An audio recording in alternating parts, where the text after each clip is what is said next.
नमस्कार। नमस्ते जी। कहाँ से हो? मैं रोहिणी दिल्ली से। रोहिणी, दिल्ली से। हाँ। अभी रात के 2 बजे जंतर मंतर क्या कर रहे हो? अभी हम लोग एक्चुअली वर्किंग प्रोफेशनल्स हैं, तो हाँ। दिन में हम लोग जॉब करते हैं हाँ, हाँ। और जब भी हमें समय मिलता है तो हम यहाँ ज़रूर आते हैं, जंतर संडे मंतर। को या इस पे। और दूसरा कि मैं खासकर एजुकेशन के फील्ड में हूँ, तो बिल्कुल हमारा तो फर्ज बनता है कि आएँ। पेपर जो लीक हुआ है इसकी जिम्मेदारी तो पूरी तरह से धर्मेंद्र प्रधान है। इस्तीफा मिलेगा लग रहा है आपको? देखो, इस्तीफा तो ना देना पड़ेगा, अदरवाइज जो हमारा मुख्य जो लक्ष्य है हाँ। वो धर्मेंद्र प्रधान को हटाना है। क्यों? क्योंकि he is not a deserving person. एक राजनाथ सिंह ने अभी बोला था कि हमारे यहाँ मंत्रियों का इस्तीफा नहीं होता है। क्या कोई बोलना चाहेंगे कोई राजस्थान को? कोई बात नहीं। जब राजनाथ भी सिंह को। देखो, ये क्या है, ये है हठ धर्मिता, ये है निरंकुशता, ये है हिटलर शाही। और ऐसा जो रवैया है ना, इसके लिए इनसे भी बड़े लोग बैठे हैं जिन्हें हमारी आवाम कहते हैं, जनता कहते हैं। तो वो भी देख रही है कि किस तरीके का तमाशा चल रहा है। अभी ठीक 7 है। राज्यों में चुनाव आ रहा है। यूथ को क्या कहना चाहोगे? वोट देना चाहिए मोदी को नहीं?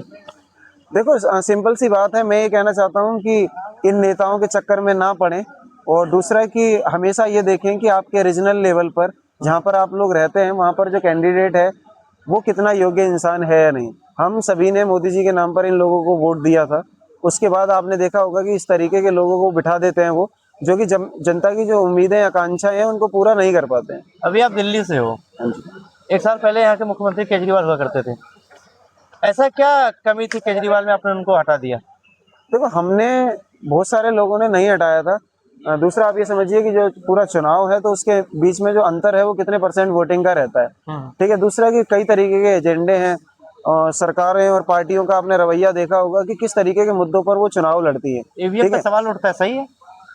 देखो, वो टेक्निकल चीज़ है, पर अभी भी मेरे को इतना विश्वास जरूर है कि ईवीएम जैसी चीज़ में कम से कम कोई चीज़, मतलब हमें पूरी तरीके से उसे निराशा की दृष्टि से नहीं देखना चाहिए। चुनाव आयोग निष्पक्ष है?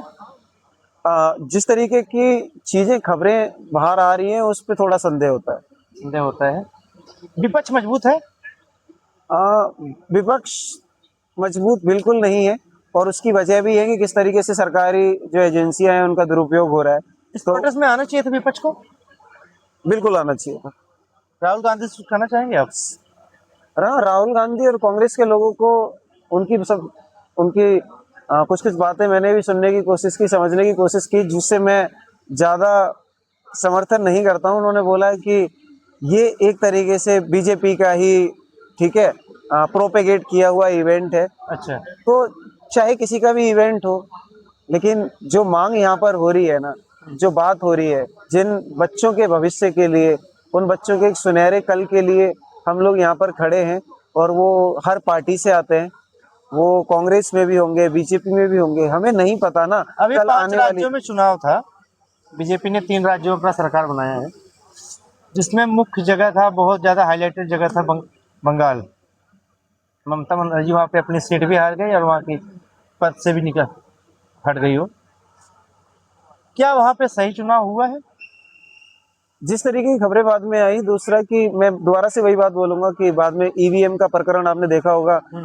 एक बिल्डिंग में ना, मतलब बहुत कमाल का देश है हमारा, ठीक है, जिसके अंदर ऐसी ऐसी संस्थाएं हैं, आप देखना, जहां पर चीजें रखी होंगी वहीं पर आग लगती है, ना ही ये तो है। ऊपर, ना ही नीचे, ना ही राइट, ना ही लेफ्ट। क्या तो क्वालिफिकेशन है आपका? क्या क्वालिफिकेशन? मैं I am research scholar in PhD education. PhD है आप? फिर तो आप बहुत ज़्यादा समझते होंगे गवर्नमेंट के पॉलिसीज को भी। हाँ, एजुकेशन विदेश की फील्ड मंत्री से। हमारे कैसे काम कर रहे हैं?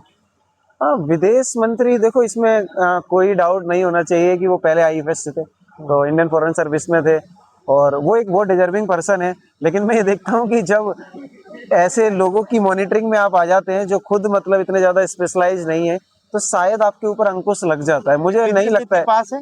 हाँ? जितनी विदेश नीति बने हैं नहीं, सही बनी बिल्कुल है? नहीं, बिल्कुल बिल्कुल पास नहीं है। हमने कमजोर लोगों का साथ देना बंद कर दिया है। दूसरा, हमें अब देखो हमारे वॉर को रुकवा दे रहे हैं लोग। जी। तो इस तरीके का इंटरफेरेंस, मतलब India is a sovereign country. Bharat एक संप्रभु राज्य है, और संप्रभु राज्य की ये खासियत होती है कि उसके बीच में ना किसी भी तरीके का हस्तक्षेप बर्दाश्त नहीं होता। जैसा कि मतलब जैसे मैंने भारत की राज्य व्यवस्था को समझने की कोशिश की है, अभी थोड़ा सा धक्का सा लगता है कि मतलब ये सच बात है कि हम इतने कमजोर नहीं है कि अमेरिका क्या होगा। आपने देखा होगा इंदिरा गांधी के टाइम पर, ठीक है, जो हमारे लड़ाकू विमान है, जंगी बेड़े हैं, वो आ गए थे, लेकिन फिर भी ना उन्होंने अपने कदम नहीं डगमगाए। तो मुझे लगता है कि भारत को अपना एक मजबूत स्टैंड लेना चाहिए, कोई भी देश आके ना, और हम कोई मतलब बहुत ऐसे कमजोर देश नहीं है, लेकिन जब भी इस प्रकार की जो नेतृत्व होता है, जो पीछे होता है, तो हमें उससे धक्का जरूर लगता है। शिक्षा पे इंडिया में जीएसटी लगा हुआ है 18%।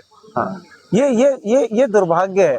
आप देखिए कि दुनिया के तमाम देशों में, चाहे वो वहाँ के निजी स्कूल हो, ठीक है, या वहाँ के जो सार्वजनिक स्कूल हैं, शिक्षा को कम से कम इन चीजों से ना परे रखा जाता है, और कम से कम शिक्षा जो है वो उद्योग नहीं है। लेकिन हमारे आसपास में आपने देखा होगा कि लगभग आज के टाइम में शिक्षा उद्योग ही है। जी।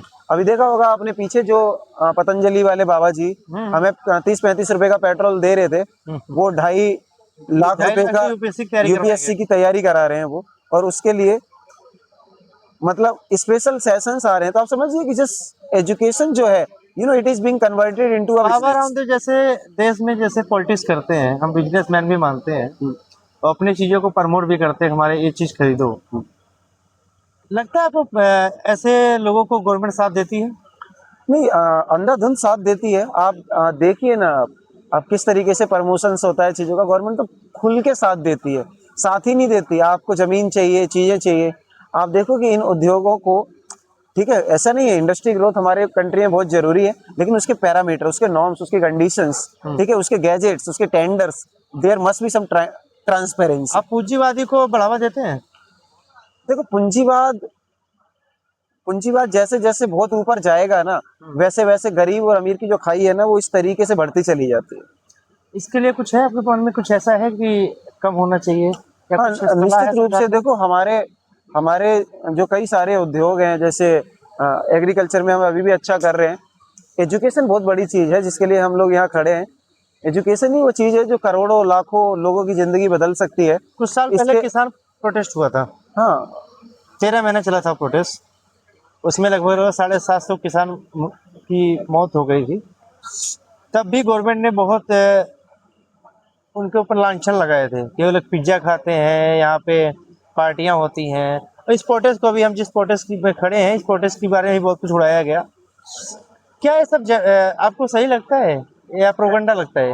एक्चुअली ये सारी जो सरकारें हैं, ये ये अ, निर्दयी सरकारें हैं, हम्म। ठीक है, और जो निर्दयी सरकार है उसको कोई फर्क ही नहीं पड़ता है लोगों के और उससे। देश को हिंदू मुस्लिम में बांट दिया गया, सच है ये? आप देख लीजिए ना क्या ही हो रहा है इसमें। ऐसे लोग जो बहुत सारे मुस्लिम हैं, वो सपोर्ट कर रहे हैं, they are coming with meals, और उसमें क्या है कि उन लोगों के घर में पुलिस भेज दी जा रही है। तो ये सीधा सीधा हो रहा है, आप देख लीजिए ना। Even most of the elections of India, it is being contested on the basis of the religion. Muslim होना शर्म की बात है क्या हिंदुस्तान में? नहीं, मेरे को लग रहा है कि क्या डर की बात है? मुस्लिम और हिंदू से पहले हम इंसान हैं। नहीं, डर की बात है, लेकिन डराया जरूर जा रहा है। डराया जा रहा है। योगी जी की कुछ बाइट ऐसे आती हैं जो मुसलमानों के लिए नहीं, देखो, योगी जी और गिरिराज जी, हम सभी की इज्जत करते हैं, लेकिन एक बात आपको समझनी पड़ेगी कि ये जो धार्मिक वैमनस्य से पैदा करते हैं ना आप समाज में, इससे समाज की जो हमारी एकता है वो भंग होती है। संविधान में लिखा हुआ है जब भी आप चुनाव लड़ेंगे या चुनाव का प्रचार करेंगे, उसमें आप धर्मों की बात नहीं करेंगे। हाँ, आप देखिए ना, जो हमारे राइट टू रिलीजन है, 25 to 28 sections of the Indian constitutions, वो प्रोपेगेट कर सकते हैं आप अपने रिलीजन को, but you can not insist to others to follow something, right. तो आप अपनी चीज को बढ़ाइए आगे, लेकिन दूसरों के खिलाफ जहर मत खोलिए। दिल्ली में सब सही चल रहा है? मेरे हिसाब से बहुत सारी समस्याएं हैं, कभी भी ना ये होता है, लेकिन अब और ज्यादा बढ़ गई। मैं अभी दिल्ली में आया हूँ, 4 दिन से मैं यहाँ पे हूँ और मैं यहाँ पे देख रहा हूँ। जैसे बोला जाता है कि यहाँ पे बहुत ज़्यादा पॉल्यूशन है। नहीं, पॉल्यूशन निश्चित रूप से यहाँ पर है, और उसके लिए कोई मतलब ठोस कदम उठाए भी नहीं जा रहे। गवर्नमेंट कुछ पॉलिसीज दी है दिल्ली को? केजरीवाल के अभी तमाशा है, कुछ नहीं हुआ, देयर इज नथिंग न्यू। अभी जो ये क्या बोलते हैं, वो जो नदी है, क्या नाम? हिंडन हाँ, दिल्ली हिंडन की रिवर, नदी, हिंडन नदी, यमुना यमुना रिवर, नदी। That is much polluted. अभी कोई छठ पूजा आया था तो हाँ, नकली वहाँ पे आप समझिए आर्टिफिशियल घाट बनाए जा रहे हैं।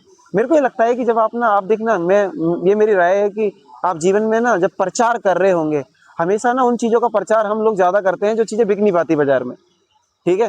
तो जो मुझे लगता है कि सत्य को प्रमाण की आवश्यकता नहीं होती है, ऐसे ही बहुत सारी चीजें सत्य नहीं है जिसको कि प्रमाणित करने के लिए विज्ञापन का सहारा लिया जाता लगते हैं मार्केटिंग पर्सन है, उनके सारे जितने है। निश्चित रूप से है, सभी नो नो डाउट, नो जितने भी डाउट। सदस्य सभी मार्केटिंग पर्सन है क्या, सिर्फ मार्केटिंग करने जानते हैं? नहीं, लगभग अभी उसी उसी राह पर, उसी मार्ग पर चल रहे हैं। जैसे कि देखा जाता है कि हर, चाहे मुख्यमंत्री हो चाहे कोई मंत्री हो, काम एक पैसे का करता है, बढ़ावा दिखाता है, ऐसा दिखाता है उसने 100 रुपए काम किया है। आप देख लीजिए ना, आपको ऐसा भी दिख जाएगा कि केवल और केवल विज्ञापन विज्ञापन विज्ञापन।